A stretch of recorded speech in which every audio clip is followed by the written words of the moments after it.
Samajwadi party ने कहा कि हम देश और जनता को अल्पत्र नहीं छोड़ेंगे, हम परिवर्तन के एजेंडा को अल्पत्र नहीं छोड़ेंगे, हम मजदूर, किसान, दलित, महिला, मधेसी, आदिवासी, जनजाति, पिछड़िए को क्षेत्र और पिछड़िए को जनता को हम अल्पत्र नहीं छोड़ेंगे।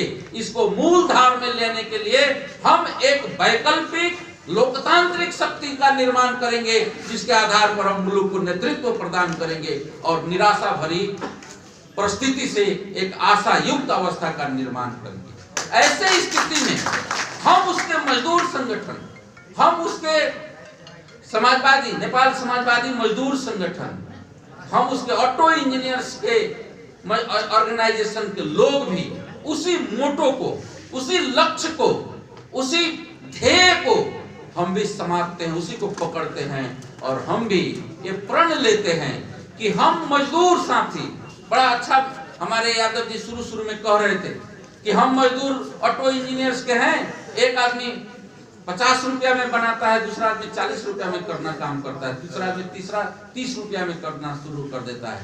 तो हमारा एक ऑर्गेनाइजेशन एक सिमिलर मान्यता नहीं है, समान मान्यता नहीं है। तो हम एक ऑर्गेनाइजेशन बनाएंगे दो कामों के लिए। एक तो हम जिस काम में, जिस पेशा में, जिस कार्य में हमारा ऑर्गेनाइजेशन है, संगठन है, उस पेशागत हक हित के लिए तो हम काम करेंगे।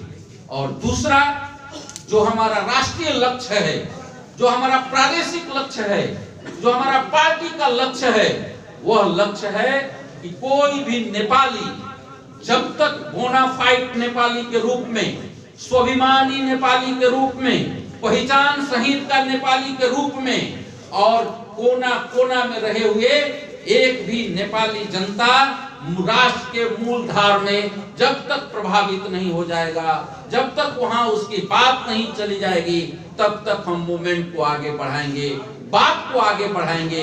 इस मिशन में हम वह मिशन में साथ रहेंगे।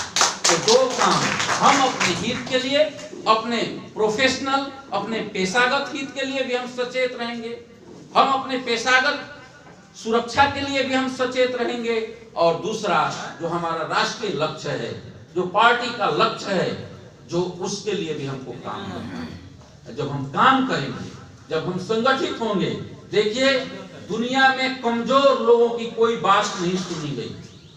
जो कमजोर हुआ उसको बलि दे दिया गया। जानवर वही है और देवी भी वही है, वही शक्ति है जो 10वीं में हम लोग वही जानवर में कोई फर्क नहीं है।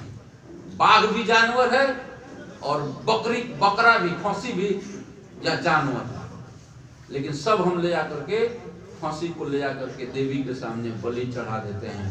वो मैं करते रह जाता है, उसका कोई नहीं सुनता। और बाघ जब डकरता है, जब वो स्वाभिमान की रक्षा के लिए लड़ने के लिए आता है, तो उसका बलि कोई नहीं देता है, उसको कोई भी बलिदान करना नहीं चाहता है, उसका कोई भी हत्या करना नहीं चाहता है।